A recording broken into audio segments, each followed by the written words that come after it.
નમસ્કાર વિદ્યાર્થી મિત્રો, આજે આપણે ફોસ્ફરસના ઓક્સો એસિડ સંયોજનો વિશે અભ્યાસ કરીશું. તો ફોસ્ફરસના ઓક્સો એસિડ સંયોજનોના અહીંયા આપણે આણ્વીય સૂત્ર અને એના બંધારણીય સૂત્ર અહીંયા દર્શાવેલા છે. આપણે વિગતવાર એનો અભ્યાસ કરીએ. તો પ્રથમ ઓક્સો એસિડ H3PO2, જેને કહેવામાં આવે છે હાઇપોફોસ્ફરસ એસિડ, અથવા એનું બીજું નામ યાદ રાખજો, ફોસ્ફિનિક એસિડ પણ કહેવામાં આવે છે. તો H3PO2નું બંધારણ તમારે દોરવા માટે અહીંયા ફોસ્ફરસ સાથે દ્વિબંધથી એક ઓક્સિજન જોડવાનું એ ફરજિયાત છે. બધા જ ઓક્સો એસિડની અંદર આપણે ફોસ્ફરસ સાથે દ્વિબંધથી ઓક્સિજન જોડવાનું, કારણ કે ફોસ્ફરસના ઓક્સો એસિડ સંયોજન છે એમાં દરેકની અંદર ફોસ્ફરસ સાથે દ્વિબંધથી ઓક્સિજન જોડાયેલો હશે જ, અને એક OH જોડાયેલો હોય. આટલું ફરજિયાત છે, તમારે યાદ રાખવાનું. કોઈ પણ એસિડનું બંધારણ દોરો એની અંદર એક ફોસ્ફરસ દ્વિબંધથી ઓક્સિજન સાથે જોડાયેલો હશે અને ઓછામાં ઓછો એક OH જોડાયેલો હશે, એટલે કે P ઓક્સિજન સાથે જોડાયેલો હશે અને A ઓક્સિજન સાથે H હશે. ચલો, આટલું યાદ રાખવાનું. દરેકની અંદર આ બે વસ્તુ કોમન હશે, P દ્વિબંધ ઓક્સિજન અને POH. ચલો, અહીંયા આપણે P દ્વિબંધ ઓક્સિજન અને એક OH દર્શાવીએ છીએ, તો બે ઓક્સિજન અહીંયા વપરાઈ જાય છે અને એક હાઇડ્રોજન અહીંયા વપરાઈ જાય છે. તો બાકી બે હાઇડ્રોજન વધશે. એ બે હાઇડ્રોજન ડાયરેક્ટલી આપણે ફોસ્ફરસ સાથે જોડી દેવાના છે. તો ફોસ્ફરસ સાથે અહીં ડાયરેક્ટલી બે હાઇડ્રોજન જોડાયેલા છે. તો આ એસિડને આપણે હાઇપોફોસ્ફરસ એસિડ અથવા ફોસ્ફોનિક એસિડ કહીએ છીએ. હવે કઈ રીતે બનાવવામાં આવે છે, તો એની બનાવટ અહીંયા મેં કાઉન્સમાં દર્શાવેલી છે. સફેદ ફોસ્ફરસ છે એ અને આલ્કલી એટલે કોઈ બેઝ છે એને ભેગા કરવાથી આપણને આ હાઇપોફોસ્ફરસ એસિડ મળશે. ત્યારબાદ અહીંયા H3PO2 આપણે જોયું, એમાં એના કરતાં એક ઓક્સિજન વધારે હોય, એટલે કે H3PO3 હોય તો એને આપણે ઓર્થોફોસ્ફરસ એસિડ કહેશું. અથવા ઘણી વખત ઓર્થો આગળ શબ્દનો ઉપયોગ કરવામાં નથી આવતો, માત્ર ફોસ્ફરસ એસિડ પણ કહેવામાં આવે છે. એનું બીજું નામ ફોસ્ફોનિક એસિડ છે. એમાં પણ તમારે એક વસ્તુ મેં કીધી એમ, દરેક એસિડની અંદર ફોસ્ફરસ દ્વિબંધથી ઓક્સિજન સાથે જોડાયેલો હશે અને એક POH બંધ હશે. આ બે વસ્તુ તમારે દરેકની અંદર લખી જ નાખવાની છે. તો P દ્વિબંધ ઓક્સિજન ને OH, તો અહીંયા બે ઓક્સિજન અહીંયા જશે, એક હાઇડ્રોજન, તો બે હાઇડ્રોજન વધશે અને એક ઓક્સિજન, તો બે હાઇડ્રોજન છે એમાંનો એક હાઇડ્રોજન ઓક્સિજન સાથે OH વડે જોડી દેવાનું. પહેલાં તમારે જેટલા બનતા હોય એટલા OH બનાવવાના, જેટલા હાઇડ્રોજન વધે એને ફોસ્ફરસ સાથે ડાયરેક્ટલી જોડી દેવાના છે. તો અહીંયા ફોસ્ફરસ સાથે ડાયરેક્ટલી એક જ હાઇડ્રોજન છે અને બે OH છે. જ્યારે અહીંયા જોયું હતું આપણે કે એક જ OH હતો, જ્યારે અહીંયા બે OH છે. ત્યારબાદ અહીંયા ફોસ્ફરસ એસિડ કરતાં એક ઓક્સિજન વધારે હોય તો એને આપણે H3PO4 વડે દર્શાવીશું અને એનું નામ થશે ઓર્થોફોસ્ફોરિક એસિડ. અને એને બીજું નામ માત્ર ઓર્થો ઉપયોગ ન કરીએ તો ફોસ્ફોરિક એસિડ પણ કહેવામાં આવે છે. તો એમાં પણ ફોસ્ફરસ સાથે ઓક્સિજન દ્વિબંધથી જોડાયેલો છે, એટલે એક ઓક્સિજન અહીંયા જશે તો પાછળ 3 હાઇડ્રોજન અને 3 ઓક્સિજન વધશે. 3 હાઇડ્રોજન અને 3 ઓક્સિજન છે એને ફોસ્ફરસ સાથે OH વડે જોડી દેવાના છે. તો અહીંયા ફોસ્ફરસ સાથે 3 OH જોડાયેલો છે. પરંતુ યાદ રાખજો કે મિનિમમ ઓછામાં ઓછો એક OH હોવો જોઈએ, એક કરતાં વધુ OH તો હશે. ત્યારબાદ H4P2O5, જેને આપણે કહીએ છીએ પાયરોફોસ્ફરસ એસિડ, અથવા તો એનું બીજું નામ છે ડાયફોસ્ફરસ એસિડ. તો ફોસ્ફરસ એસિડ એટલે આ H3PO3. તો આપણે એને એની બનાવટ એક બીજી રીત આપેલી છે, PCl. અહીંયા જોઈએ એની બનાવટ એક બાકી છે, આની પણ બાકી છે. P2O3 અને H2O બંનેને મિક્સ કરવાથી H3PO3 મળશે. ત્યારબાદ H3PO4 બનાવવા માટે P4O10 અને H2O બંનેને મિશ્ર કરવાથી H3PO4 મળશે. અને PCl3 અને H3PO3 બંનેને મિક્સ કરવાથી H4P2O5 મળશે. આમાં ડાયફોસ્ફરસ એસિડ એટલે અહીંયા આપણે લીધેલો છે આ ફોસ્ફરસ એસિડ, એના 2 મોલ લેવાના H3PO3, અને એમાંથી આપણે પાણીનો અણુ છે એ દૂર કરી નાખવાનો છે. તો અહીંયા તમે જુઓ છો કે 3 દૂને 6 ઓક્સિજન છે ટોટલ. તો એમાંથી આપણે પાણીનો અણુ દૂર કરી નાખીએ તો એક ઓક્સિજન પાણીમાં જતો રહેશે અને 2 હાઇડ્રોજન જશે. તો અહીં 3 દૂને 6 હાઇડ્રોજન છે, એમાંથી 2 જતા રહેશે તો 4 જ હાઇડ્રોજન વધશે કુલ.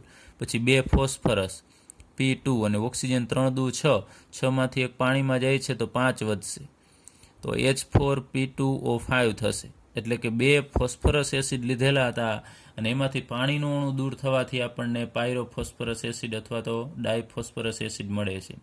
એટલે યાદ રાખજો, પાયરો જ્યારે પૂર્વક આગળ લાગે છે ત્યારે એ પાછળ કયો એસિડ છે, ફોસ્ફરસ એસિડ, એના 2 અણુમાંથી પાણીનો અણુ દૂર થાય એટલે પાછળ જે ભાગ મળશે એને આપણે પાયરોફોસ્ફરસ એસિડ અથવા ડાયફોસ્ફરસ એસિડ કહેશું. તેનો એના બંધારણમાં 2 ફોસ્ફરસ છે, તો અહીં આપણે 2 ફોસ્ફરસ દર્શાવી દીધા છે. બંને ફોસ્ફરસ સાથે દ્વિબંધથી ઓક્સિજન તમારે જોડી દેવાના છે. ત્યારબાદ બંને બાજુએ બંનેના ફોસ્ફરસ સાથે એક OH જોડી દેવાના છે. ચલો, એ રિક્વાયરમેન્ટ છે, આપણે કીધું ફોસ્ફરસ સાથે દ્વિબંધ અને OH જોડાયેલો હોવા જોઈએ. ત્યારબાદ 2 હાઇડ્રોજન વધે છે, 2 અહીંયા એકમાં વેચી દીધા છે, 2 વધશે, એ બંને ફોસ્ફરસ ઉપર એક તમારે જોડી દેવાના છે. અને વચ્ચે એક ઓક્સિજન વધશે, કારણ કે અહીંયા જુઓ છો 1, 2, 3, 4 અને 5 ઓક્સિજન છે, તો 2 આના ભાગમાં 2 આના ભાગમાં એક ઓક્સિજન વધશે, એ બંને ફોસ્ફરસની વચ્ચે મૂકી અને એને બંધ વડે આપણે જોડી દેવાના છે બંને ફોસ્ફરસને. ચલો, ત્યારબાદ H4P2O6, જેને આપણે હાઇપોફોસ્ફરિક એસિડ કહીએ છીએ, તો એમાં પણ 2 ફોસ્ફરસ છે, તો આપણે દર્શાવી દેવાના 2 ફોસ્ફરસ. બંને ફોસ્ફરસને ડબલ બોન્ડ થી ઓક્સિજન વડે આપણે જોડી દેવાના છે અને બંને ઉપર એક મિનિમમ OH હોવો જોઈએ. હવે અહીંયા કેટલા ઓક્સિજન છે તમે જુઓ છો કે અહીંયા 6 ઓક્સિજન છે, એમાંથી 2 ઓક્સિજન તો અહીંયા દ્વિબંધમાં વપરાઈ જાય છે, પાછળ 4 વધશે, તો 4 ઓક્સિજન અને 4 હાઇડ્રોજન છે, તો 4 OH થશે. એમાં 2 OH આ ફોસ્ફરસ ઉપર અને 2 OH આના ઉપર, અને બંને ફોસ્ફરસ છે સિંગલ બોન્ડથી એકબીજા સાથે જોડાયેલા છે. અને આ હાઇપોફોસ્ફરસ એસિડ બનાવવા માટે આપણે લાલ ફોસ્ફરસ અને આલ્કલી એટલે કે બેઝને ભેગા કરવાથી આપણને આ એસિડ મળશે. ત્યારબાદ H4P2O7, જેને આપણે કહીએ છીએ પાયરોફોસ્ફોરિક એસિડ, અથવા એનું બીજું નામ છે ડાયફોસ્ફોરિક એસિડ. તો પાયરો પૂર્વક આવે એટલે યાદ રાખવાનું, પાછળ ફોસ્ફોરિક એસિડ એટલે કયું થશે, તો આ H3PO4. તો H3PO4 ના 2 અણુ લેવાના આપણે, 2 મોલ H3PO4. એમાંથી શું દૂર કરવાનું છે, અહીંયા આપણે જોઈએ એમ પાણીનો અણુ દૂર કરી નાખવાનો. તો પાણીનો અણુ દૂર કરશો એટલે 1 ઓક્સિજન જશે, એટલે ટોટલ 4 દુને 8 ઓક્સિજન છે, તો એમાંથી પાણીના અણુમાં 1 ઓક્સિજન જશે તો 7 વધશે, જે આપણે દર્શાવેલા છે. પછી 2 ફોસ્ફરસ એમનેમ રહેશે P2, અને હાઇડ્રોજન અહીંયા 3 દુને 6 હતા, 6 માંથી પાણીમાં 2 હાઇડ્રોજન જશે એટલે 4 વધશે, 4 આપણે અહીંયા મૂકેલા છે. એટલે 2 મોલ H3PO4 માંથી આપણે પાણી દૂર કરીએ એટલે આપણને આનું અણુસૂત્ર મળી જશે H4P2O7. તો એમાં પણ 2 ફોસ્ફરસને આ રીતે દર્શાવી બંને ફોસ્ફરસ સાથે દ્વિબંધથી ઓક્સિજન જોડી દેવાના છે, એટલે 2 ઓક્સિજન અહીંયા જતા રહેશે. ત્યારબાદ કેટલા વધશે, 5. 5 માંથી એક અહીંયા વચ્ચે મૂકી દેવાનો છે. પહેલા બંનેના ભાગ પાડી દેવાના ઓક્સિજનના, 7 છે તો 1 છે વધશે, બંને બાજુએ 3 જશે, અને આપણે 2 ભાગ પાડીએ તો આ બાજુએ 3 ને આ બાજુએ 3, 1 વધશે એ વચ્ચે મૂકી દેવાનો. ત્યાં 3 માંથી 1 દ્વિબંધથી જોડાયેલો છે, 2 વધશે, તો 2 ઓક્સિજન છે એને આપણે OH વડે અહીંયા દર્શાવી અને એને ફોસ્ફરસ સાથે જોડી દેવાના છે. ત્યારબાદ આ બાજુએ પણ ફોસ્ફરસ સાથે 2 OH જોડી દેવાના, ટોટલ અહીંયા 4 OH થશે. ચલો, એ H3PO4 ને ગરમ કરવાથી, એટલે આપણે અહીંયા વાત કરી કે H3PO4 છે ને ગરમ કરશો એટલે પાણીનું અણુ દૂર થશે ને એમાંથી પાયરોફોસ્ફોરિક એસિડ મળશે. ત્યારબાદ HPO3N ટાઈમ્સ, જેને આપણે કહીએ છીએ પોલીમેટાફોસ્ફોરિક એસિડ કહીએ છીએ. તો એમાં HPO3 ફોસ્ફોરિક એસિડ છે એમાંથી પાણીનું અણુ દૂર થતું હોય છે, અને પછી ઘણા બધા અણુઓ છે એકબીજા સાથે જોડાઈ જતા હોય છે, એટલે ફોસ્ફોરિક એસિડમાંથી આ બનેલો હોય છે. એમાંથી એક પાણીનું અણુ દૂર કરવાનો છે. તમે જુઓ છો H3PO4 છે, એમાંથી 2 હાઇડ્રોજન અહીંયાથી કાઢો અને 1 ઓક્સિજન અહીંયાથી, પાણીનું અણુ દૂર થશે, તો 2 હાઇડ્રોજન નીકળવાથી 1 જ વધશે હાઇડ્રોજન. ફોસ્ફરસ એમનેમ રહેશે, અને 4 ઓક્સિજનમાંથી પાણીનો 1 ઓક્સિજન દૂર થવાથી એમાં HPO3 મળશે, એની N ટાઈમ્સ દર્શાવી દેવાના. એટલે ફોસ્ફોરિક એસિડમાંથી પાણીનું અણુ દૂર થઈ અને આપણને આ પોલીમેટાફોસ્ફોરિક એસિડ મળે છે. એમાં પણ આટલો યુનિટ તમારે દર્શાવવાનો છે, HPO3. તો અહીંયા જુઓ છો, આ HPO3 આટલો ભાગ અહીંયા હું કાઉન્સ કરીને દર્શાવું છું. આ HPO3 એમાં ફોસ્ફરસ સાથે દ્વિબંધથી ઓક્સિજનને જોડી દેવાનો છે, અને 1 હાઇડ્રોજન છે તો આપણે OH વડે દર્શાવી દેવાનું, અને 1 ઓક્સિજન એમનેમ રાખવાનું. પછી એવા તમે જુઓ છો કે એના યુનિટ છે એ રિપીટ થતા જશે. આ HPO3 ભાગ, આ HPO3 અને આ HPO3 એ બધા રિપીટ થતા જશે ને એ ઓક્સિજન વડે એકબીજા સાથે જોડાતા જશે. તો આ કઈ રીતે બનાવવામાં આવે છે? તો H3PO3 અને Br2 એટલે કે બ્રોમિનને આપણે બંધ નળીમાં ગરમ કરવાથી પોલીમેટાફોસ્ફોરિક એસિડ છે એ બનાવી શકશું. તો આ એક વસ્તુ યાદ રાખજો, દરેક ફોસ્ફરસના ઓક્સો એસિડની અંદર ફોસ્ફરસ સાથે દ્વિબંધથી ઓક્સિજન જોડાયેલો હશે અને ઓછામાં ઓછો એક POH બંધ આવેલો હશે દરેકની અંદર. પછી વધારે હોય પરંતુ ઓછામાં ઓછો એક તો હશે જ. હવે આપણે અહીંયા મેં ફોસ્ફરસની બાજુમાં અહીંયા એની ઓક્સિડેશન અવસ્થા લખેલી છે. ફોસ્ફરસની ઓક્સિડેશન અવસ્થા અહીંયા +1 છે. H3PO2માં ફોસ્ફરસની ઓક્સિડેશન અવસ્થા +1. એ કઈ રીતે ગણવી એ તમને ખ્યાલ છે. હાઇડ્રોજનનો +1 અને ઓક્સિજનનો -2 લઈને તમે ગણતરી કરો એટલે +1 મળશે. એ જ રીતે અહીંયા H3PO3માં ફોસ્ફરસનો ઓક્સિડેશનાંક +3, અહીંયા +5 છે. અહીંયા H4P2O5માં બંનેનો ઓક્સિડેશનાંક સમાન હશે, +3 હશે. ત્યારબાદ H4P2O6માં બંને ફોસ્ફરસનો ઓક્સિડેશનાંક +4 હશે. H4P2O7માં બંનેનો ઓક્સિડેશનાંક +5 અને HPO3માં એટલે N ટાઈમ્સમાં પોલીમેટાફોસ્ફોરિક એસિડમાં દરેક ફોસ્ફરસનો ઓક્સિડેશનાંક +5 હશે. ત્યારબાદ આપણે લઈએ કે નીચી ઓક્સિડેશન અવસ્થા, 5 કરતાં ઓક્સિડેશન અવસ્થા ઓછી હોય એવા સંયોજન આપણે લઈએ તો અહીંયા આ H3PO2માં 5 કરતાં ઓછી ઓક્સિડેશન અવસ્થા છે ફોસ્ફરસની, +1 છે. અહીં H4P2O6માં +4 છે. તો એની અંદર P દ્વિબંધ ઓક્સિજન અને POH સિવાય બીજા બંધ પણ આવે છે. જુઓ તમે PH બંધ અને PP બંધ બંને પ્રકારના, એટલે 5 કરતાં ઓછી ઓક્સિડેશન અવસ્થા હોય એમાં 2 પ્રકારના બંધ, એક PH બંધ અને બીજો PP પ્રકારનો બંધ આવેલો હોય છે. પરંતુ યાદ રાખજો આ બંને બંધ છે એ એક સાથે જોવા મળતા નથી.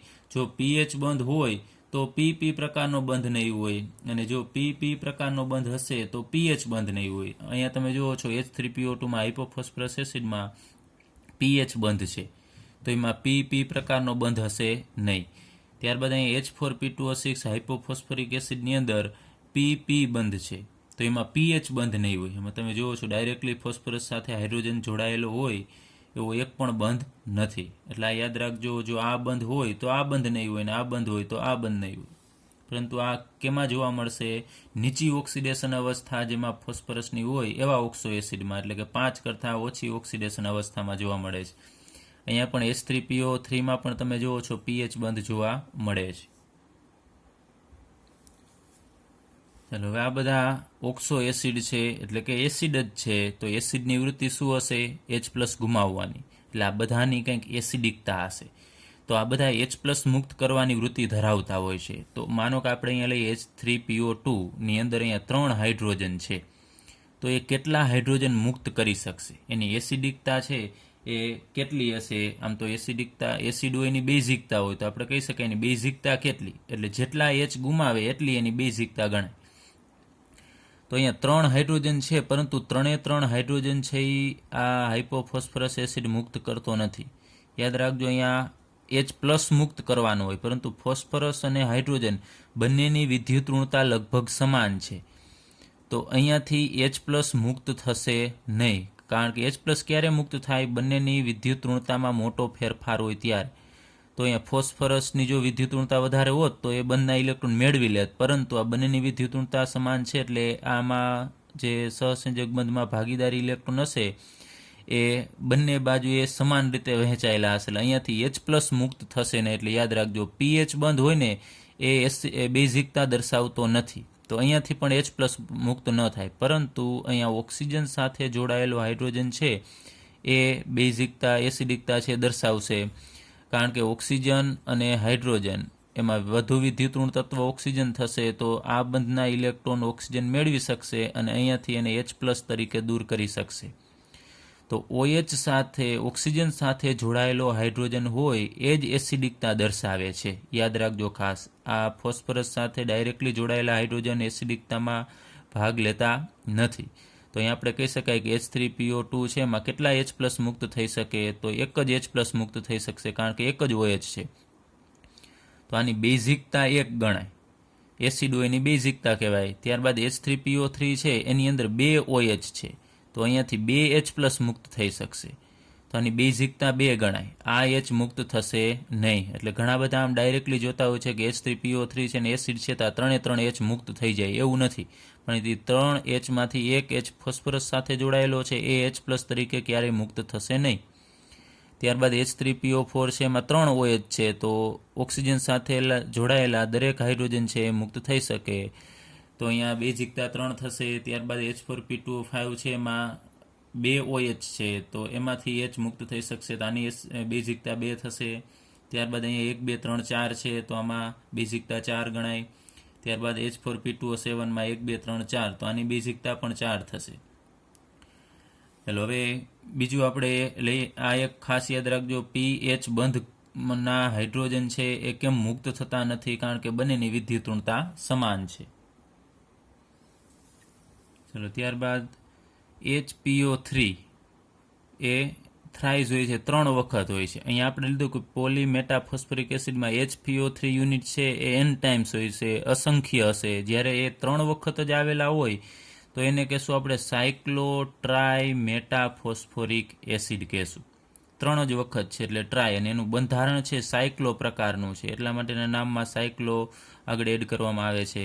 તો અહીંયા તમે જુઓ છો HPO3, તો આ એસિડ જ છે, તો એક ફોસ્ફરસ સાથે દ્વિબંધથી ઓક્સિજન જોડાયેલો હોય એ હશે જ, અને એક POH બંધ હશે. આટલું તો દરેકમાં હશે. હવે HPO3 એટલે કેટલો ભાગ? એવા 3 ભાગ છે. અહીંયા હું આ રીતે દર્શાવું છું, આટલું રાઉન્ડ કરી, અને HPO3 આ એક ભાગ છે HPO3 નો.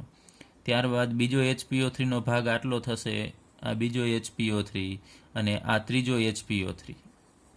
ટોટલ તમે જુઓ છો 1 2 ને 3, એની અંદર એક હાઇડ્રોજન, એક ફોસ્ફરસ અને 3 ઓક્સિજન જોડાયેલા છે, અને એમાં એનું બંધારણ છે સાયક્લિક હશે. તમે જુઓ છો વચ્ચે આમ ચક્ર બને છે, એટલા માટે આને આપણે સાયક્લોટ્રાઇમેટાફોસ્ફરિક એસિડ કહીએ છીએ. આની તમને બેઝિકતા પૂછે કે આમાં કેટલા OH છે, તો 1 2 અને 3 છે, તો 3 H+ એ મુક્ત કરી શકે. ચલો ત્યારબાદ આપણે અભ્યાસ કરીએ કે +3 ઓક્સિડેશન અવસ્થાવાળા એસિડ છે એ વિષમીકરણ પામે છે.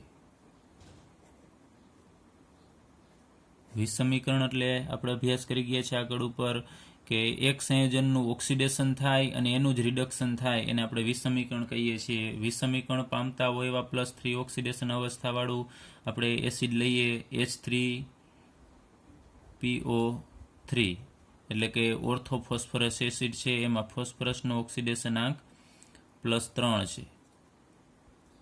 તો એના આપણે અહીંયા 4 મોલ લઈએ, 4 મોલ H3PO3, અને એમાંથી બીજા એસિડ બને છે 3 મોલ H3PO4, એટલે કે આ ફોસ્ફરસ એસિડ છે, અને એમાંથી H3PO4 એટલે ફોસ્ફોરિક એસિડ બને છે. અને અહીંયા જુઓ છો 4 ફોસ્ફરસ છે, એમાંથી 3 ફોસ્ફરસ છે ફોસ્ફોરિક એસિડમાં આવે છે, અને 1 ફોસ્ફરસ વધશે અને હાઇડ્રોજન છે વધે છે, એ PH3 તરીકે અહીંયા મુક્ત થાય છે. તો PH3 ને આપણે ફોસ્ફીન કહીએ છીએ. જે ઝેરી વાયુ છે, આ દુર્ગંધ ધરાવતો વાયુ છે. તો આમાં આપણે ઓક્સિડેશન અવસ્થા જોઈ છે કે આ H3PO4 છે એમાં ફોસ્ફરસ છે એનો ઓક્સિડેશનાંક આપણે આગળ ઉપર ભણી ગયા છીએ +5 છે, અને PH3માં ફોસ્ફરસનો ઓક્સિડેશનાંક -3 થશે. તો અહીંયા H3PO3 માંથી H3PO4 બને છે, તો ઓક્સિડેશનાંક શું થાય છે તમે જુઓ છો, 3 માંથી 5, એટલે ઓક્સિડેશનાંકમાં વધારો થશે, એટલે કે આ ઓક્સિડેશન પામે છે. ઓક્સિડેશન થઈ, ફોસ્ફરસ એસિડનું ઓક્સિડેશન થઈ અને ફોસ્ફોરિક એસિડ બને છે, અને અહીંયા તમે જુઓ છો કે -3 થાય છે, તો +3 માંથી -3 એટલે ઓક્સિડેશનાંકમાં ઘટાડો થાય છે, તો એનું રિડક્શન થશે, એટલે રિડક્શન થઈ અને ફોસ્ફીન બનાવે છે. તો એક જ અણુ પોતે ઓક્સિડેશન પામે છે અને રિડક્શન પામે છે, તો એ પ્રક્રિયાને આપણે વિષમીકરણ પ્રક્રિયા કહીએ છીએ. આપણે આગળ ઉપર બધા ફોસ્ફરસ એસિડના બંધારણ વિશે અભ્યાસ કરેલો. એમાં ઘણા બધા એસિડ એવા હતા કે એની અંદર પીએચ બંધ હતો. તો જે એસિડ સંયોજનોમાં પીએચ બંધ હોય એટલે કે ફોસ્ફરસ સાથે ડાયરેક્ટલી હાઇડ્રોજન જોડાયેલો હોય તે પ્રબળ રિડક્શન કરતાનો ગુણધર્મ ધરાવે છે. એટલે કે બીજાનું રિડક્શન કરશે અને પોતાનું ઓક્સિડેશન કરે છે. જેમ કે અહીં આપણે ઉદાહરણ તરીકે લઈએ H3PO2 એટલે કે હાઇપોફોસ્ફરસ એસિડ, અથવા એને આપણે માત્ર ફોસ્ફરસ એસિડ પણ કહી શકાય. તો એ પ્રબળ રિડક્શન કરતા થશે કારણ કે એની અંદર તમે જુઓ છો કે પીએચ બંધ આવેલો છે. તો અહીં આપણે ઉદાહરણ લઈએ એ સિલ્વર નાઇટ્રેટ એટલે કે AgNO3. એને આપણે 4 મોલ લઈએ, 2 મોલ પાણી લઈએ અને 1 મોલ આ હાઇપોફોસ્ફરસ એસિડ લઈએ H3PO2. તો એની પ્રક્રિયા થશે તો અહીંયા AgNO3માં Ag પ્લસ હશે અને NO3 માઇનસ હશે. તો આ Ag પ્લસ છે એ ઇલેક્ટ્રોન મેળવી અને 4 મોલ Agમાં કન્વર્ટ થશે. એટલે કે Ag પ્લસ અહીંયા આયન સ્વરૂપે હતો એ ઇલેક્ટ્રોન મેળવશે અને એમાંથી Ag સોલિડમાં કન્વર્ટ થશે. ત્યારબાદ અહીંયા 4 NO3 છે એ અહીંયાથી 4 હાઇડ્રોજન છે એ H પ્લસ સ્વરૂપે આવશે અને એ 4 H પ્લસ અહીંયા 4 NO3 સાથે જોડાય અને 4 મોલ HNO3 બનાવશે. અને પાછળ અહીંયા પાણીના 2 ઓક્સિજન વધશે. એ 2 ઓક્સિજન છે એ આ H3PO2 મેળવી લેશે અને એમાંથી H3PO2માંથી H3PO4માં એ કન્વર્ટ થશે. એટલે આને આપણે કહીએ છીએ ઓર્થોફોસ્ફોરિક એસિડ અથવા તો માત્ર આપણે કહીએ ફોસ્ફોરિક એસિડ. હવે અહીંયા Ag છે એનો ઓક્સિડેશનાંક કેટલો છે? +1. અને અહીંયા ફોસ્ફરસ છે એનો ઓક્સિડેશનાંક આપણે આગળ ઉપર જોઈ લો કે એનો +1 આવશે. ચલો એનો ઓક્સિડેશનાંક હવે અહીંયા જોયો તો Ag છે સોલિડ અવસ્થામાં છે, તત્વ સ્વરૂપમાં આવી જાય છે તો એનો ઓક્સિડેશનાંક 0 થશે. અને અહીંયા H3PO4માં ફોસ્ફરસનો ઓક્સિડેશનાંક છે એ આપણે આગળ ઉપર અભ્યાસ કરેલો તમે ગણતરી કરશો તો 4 દુ 8, 8માંથી 5 બાદ કરશો એટલે અહીંયા 8માંથી 3 બાદ કરવાથી અહીંયા 5 મળશે આપણને એટલે +5 થશે. તો અહીંયા Ag છે એના પ્લસમાંથી 0 થાય છે એટલે Agનું શું થશે? રિડક્શન. ઓક્સિડેશનાંકમાં ઘટાડો થવો એટલે રિડક્શન. તો Agનું રિડક્શન થાય છે અને H3PO4માં ફોસ્ફરસ છે એનો ઓક્સિડેશનાંક 1, 1માંથી અહીંયા +5 થાય છે. તો 1માંથી +5 એટલે એનું ઓક્સિડેશન થાય છે. એટલે અહીંયા લખીએ આ ઓક્સિડેશન આંકમાં વધારો એટલે ઓક્સિડેશન થશે. તો હાઇપોફોસ્ફરસ એસિડ પોતે ઓક્સિડેશન પામે છે, જ્યારે અહીંયા AgNO3 છે એમાં તમે જુઓ છો કે એનો ઓક્સિડેશનાંક છે ઘટે છે. ઓક્સિડેશન આંકમાં ઘટાડો. તો એનું શું થશે? રિડક્શન થશે.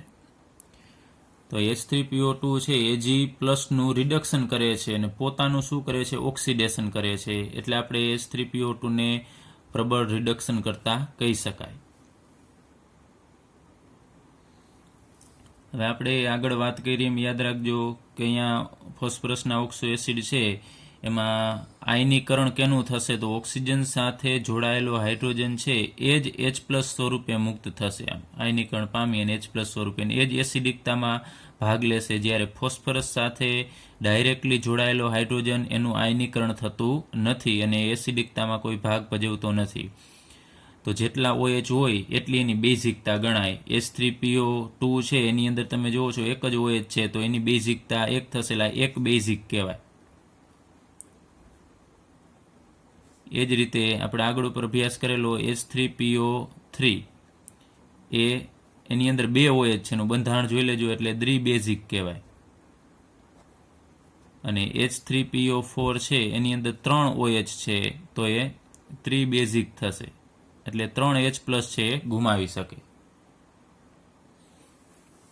એટલે આપણને પાઠ્યપુસ્તકનો કોયડો 7.9 આપેલો છે એ અહીંયા હું લખતો નથી, માત્રામાં સમજાવી દઉં છું કે એમાં આપણને કીધું છે કે H3PO2 એની સંરચનાના આધારે તેની રિડક્શન વર્તુણક કેવી હશે એ સમજાવો.